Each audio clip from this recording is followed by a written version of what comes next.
우리 차례 때 볼 말씀은 베드로전서 3장 15절부터 16절의 말씀입니다. 베드로전서 3장 15절부터 16절의 말씀. 제가 가진 성경으로는 신약 성경 380페이지입니다. 다 같이 합독하도록 하겠습니다.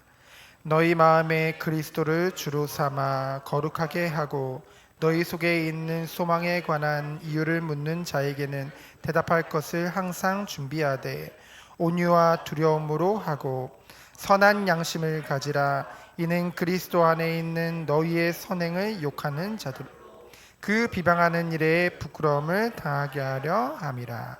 아멘. 오늘 철야 때 주신 말씀의 제목은 선한 양심을 가지라입니다. 오늘 베드로전서 3장 1절로 7절은 이제 2장에서부터 이어지는 내용입니다. 우리가 2장에 보면은 어떤 걸 보게 되어졌나요? 우리가 세상에서 하나님이 물론 구별한 성도로 부르셨지만은 세상 속에서 살고 있죠. 사람들과 사회 속에서 관계를 맺고 살아가고 있습니다. 그 살아가는 중에 믿는 성도들이 그들을 어떻게 대함이 하나님께 영광이 되어지는지, 그것에 대해서 이제 2장 후반기부터 이제 3장 1절로 7절까지 연결되어지고 있죠.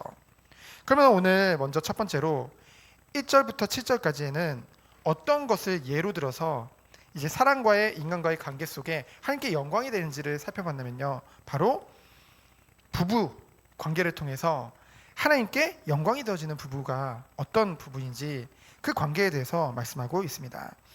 먼저 이걸 살펴보기 전에 시대적인 배경을 보면요,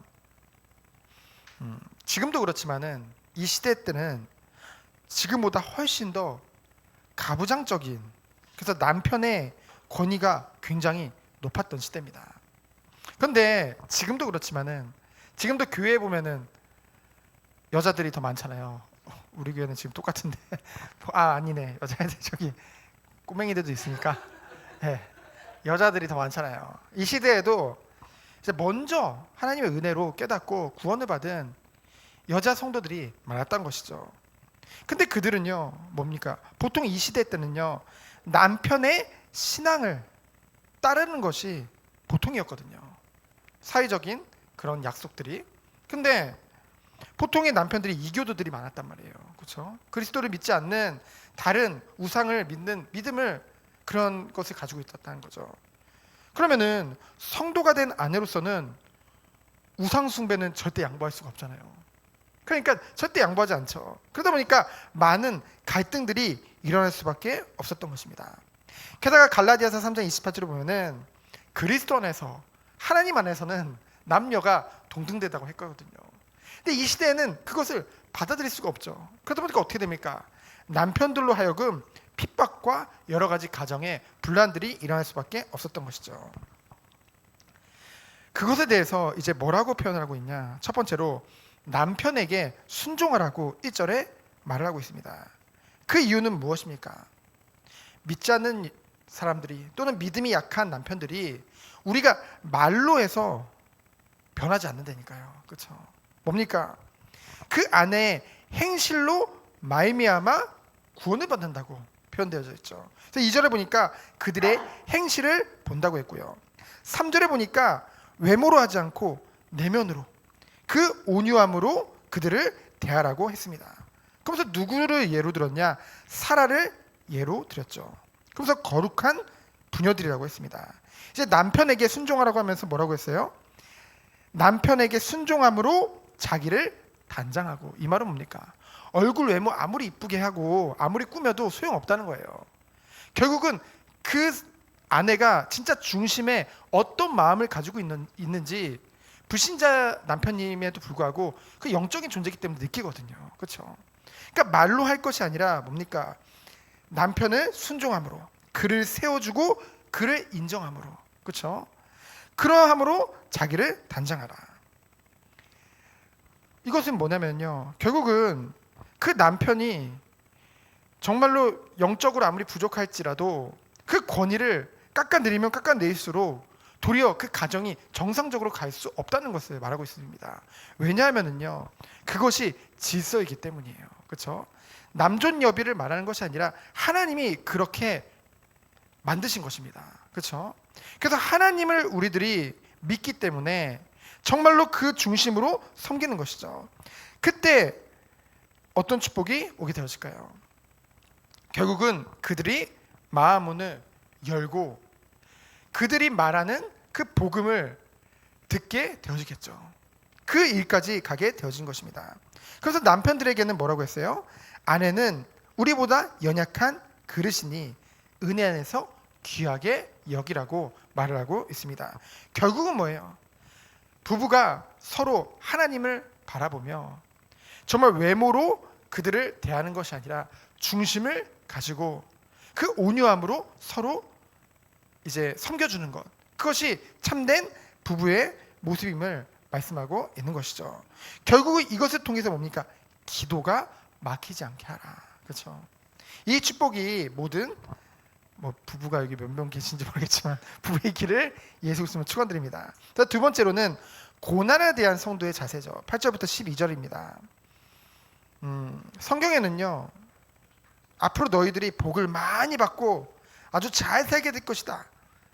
물론 그리스도 안에서 하나님의 은혜 안에서 있는 복에 대해서도 말씀하고 있지만은 마지막 때에 극심한 핍박이 있을 것을 계속 꾸준하게 동일하게 말씀하고 있습니다. 그렇다면은 이 고난 중에 성도들은 어떠한 삶을 가지고 그것에 대해서 대처해 나가야 될까요? 그래서 8절부터 12절에 말씀하고 있죠. 8절에 보면 뭐라고 했습니까? 성도들은 서로 마음을 같이하여 서로 긍휼히 여기며 동정하며 사랑하는 것, 그것이 종말의 때 그 심한 핍박을 이길 수 있는 힘이라고 했죠. 하나님이 우리들에게 교회에 축복을 주셨습니다.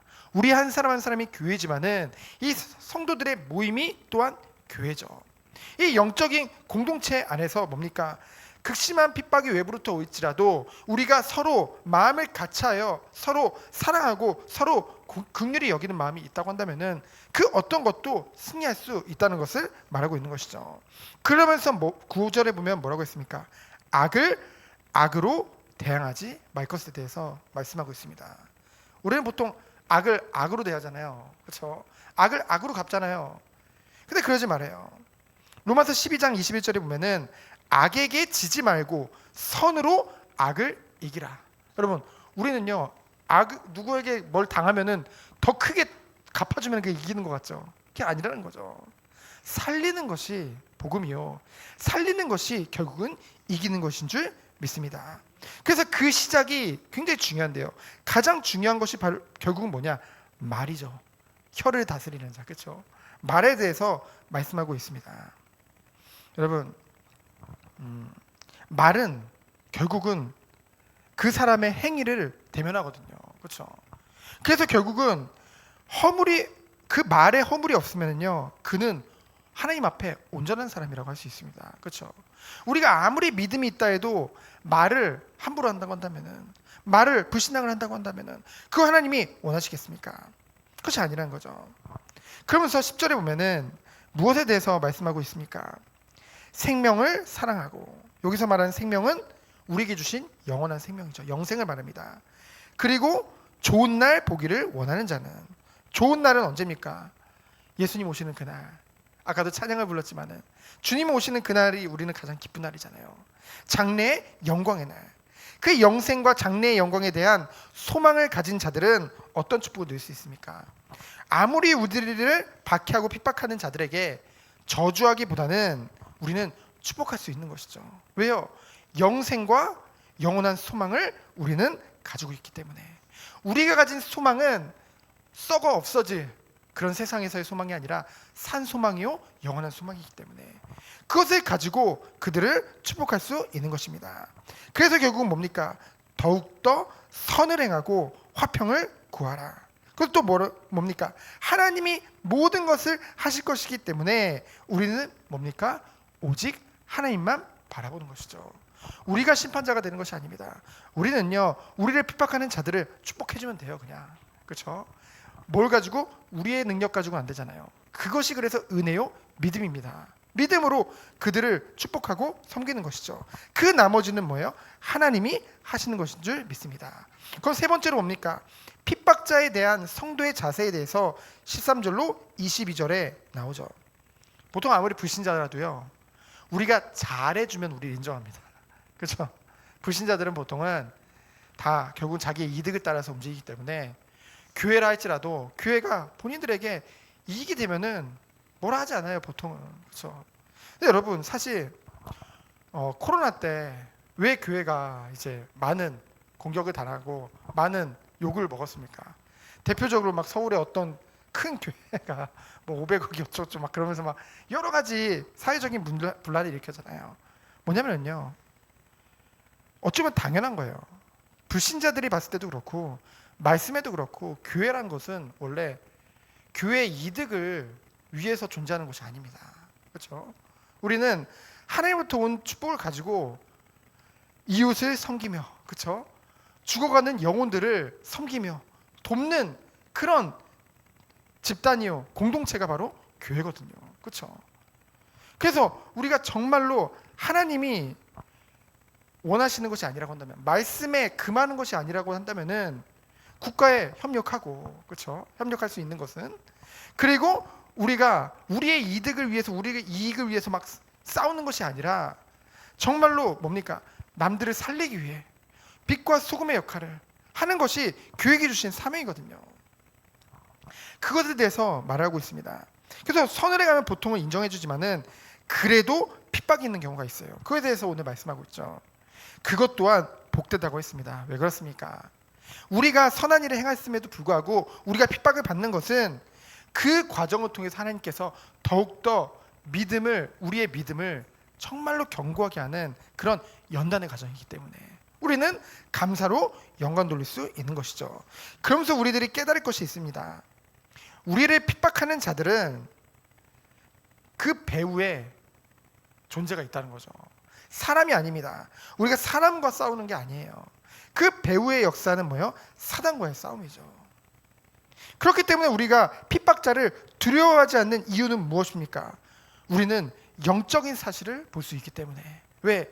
우리 안에 그리스도가 계시고 우리에게 완전한 하나님의 은혜를 주셨기 때문에. 그래서 뭡니까? 결국은 사단이 하는 짓이 뭡니까? 어떻게든 믿지 않는 자들을 꿰어서 더욱더 믿는 자들마저도 넘어뜨리려고 하는 거거든요. 그렇죠? 그래서 뭡니까? 우리 성도들이 스스로 하나님이 우리에게 주신 건 거룩함이잖아요. 그리고 선을 행함이잖아요. 그걸 못하도록 스스로 우리가, 예를 들면 아까 말했지만은 우리를 공격하는 사람에 있어서 우리가 시커 욕해주면 시원할 것 같죠. 그러면은 욕하면은 시원합니까? 아니요. 찜찜함이 남습니다. 왜요? 우리가 그리스도 안에서 거룩하게 되어졌고, 그렇죠? 그리스도 안에서 하나님의 은혜가 있기 때문에 도리어 그것이 우리가 영적으로 느껴요. 그게 옳지 않다는 것을. 근데 사단은요, 정말 악랄한 것이 자꾸만 그것을 가지고 도리어 막 우리를 이제 찌르는 거예요. 그렇죠? 공격하는 거예요. 야, 네가 그러고 하나님 자녀냐? 하나님 자녀가 뭘 그러냐? 그 생각에 꼬리를 물고 끊임없이 넘어지도록, 악을 행함으로 계속 악에 빠지도록, 계속 선을 행하지 못하도록 계속 속이는 것이죠. 계속 공격하는 것입니다. 그래서 우리들은 이러한 영적인 사실을 알기 때문에 오히려 뭐예요? 상관없다. 그렇죠? 상관없다. 오히려 적극적으로 우리를 핍박하는 자들 앞에서 당당하게 그들에게 더욱더 선을 행하는 것으로 모든 것을 물리쳐야 되는 것을 오늘 말씀으로 선포하고 있는 것이죠. 그래서 우리가 말로써 물리치는 것이 아니라 선을 행함으로 모든 것을 물리쳐라. 왜요? 불신자들은요, 보거든요. 그렇죠? 우리가 말하는 거 듣지 않으려고 해요. 그러나 뒤에서 믿는 자들이 어떤 삶을 사는지 보고 있거든요. 그래서 뭡니까? 핍박자들이 핍박을 해올 때 15절에 보면은 오히려 뭡니까? 복음 전파의 계기로 삼으라는 것이죠. 그들은 막 핍박을 해요. 그렇죠? 막 핍박을 하는데 우리가 막 그거에 눌리고 반대로 같이 싸우려 하거나 때로는 낙심하거나 그게 아니라 도리어 오히려 더 적극적으로 막 선행을 베풀어요. 그럼 이들이 어떻게 생각할까요? 핍박하다 말고 갑자기 궁금증이 생기죠. 도대체 얘네들이 왜 이러나? 어떤 존재이기 때문에 도대체 일어나? 아니 어떻게 이럴 수가 있지? 라고 스스로 의구심을 갖게 되어집니다. 그때 우리에게 물어올 것이 분명하기 때문에 그때를 그리스도 안에서 성도의 소망 중에서 준비하고 있으라는 거죠. 항상 그들에게 증거할 수 있는 것을 우리가 항상 준비하고 있으라고 오늘 15절에 말씀하고 있는 것입니다. 그렇다고 한다면 결론적으로 우리가 할 것은 무엇입니까? 오늘 본문 말씀이죠. 선한 양심을 가지라. 그렇죠? 하나님으로부터 온 양심, 선한 양심을 가지라. 이는 그리스도 안에 있는 너희의 선행을 욕하는 자들로 그 비방하는 일에 부끄러움을 당하게 하려 함이라. 하나님이 하시는 것입니다. 그러면서 17절에 뭐니까 선을 행함으로 고난받는 것이 하나님의 뜻이친데 악을 행함으로 고난받는 것보다 나으니라. 왜 그렇습니까? 바로 19절 이하로 그리스도가 그렇게 하셨기 때문인 줄 믿습니다. 그래서 우리들은 그 그리스도를 따라가는 거잖아요. 그렇죠? 그 그리스도가 하신 일을 예수님이 분명히 말씀하셨잖아요. 내가 한 일을 너희 또한 할 것이다. 그렇죠? 내가 영원토록 너희와 함께하면서 너희를 이 말씀에, 이 복음의 증인으로 세울 것이다. 우리는 그것을 믿고 나가는 것이죠. 이 축복이 우리 모든 성도님들의 있기를 예수 그리스도로 축원드립니다. 말씀을 통해서 우리들은 끊임없이 우리를 세워 나가면서 우리가 성령이 우리 안에 계시기 때문에 우리는 사람이 아니요, 눈에 보이는 환경이 아니요, 완전하신 하나님만 바라보며 우리는 삶 가운데 선을 행할 수밖에 없는 그 축복 가운데로 들어가는 우리 모든 성도님 되어지기를 예수 그리스도의 이름으로 축원드립니다. 시간 기도합니다. 하나님 감사합니다. 그리스도 안에 있는 말씀 안에서 날마다 내가 세워져서 정말 주님이 원하시는 선한 양심을 가지고 온 땅에 죽어가는 영혼들을 돕고 살리는 귀한 전도자로, 귀한 빛과 소금으로 쓰임받는 우리 모든 성도님들대로 주께서 축복하여 주옵소서. 살아계신 예수 그리스도 이름으로 기도합니다. 아멘.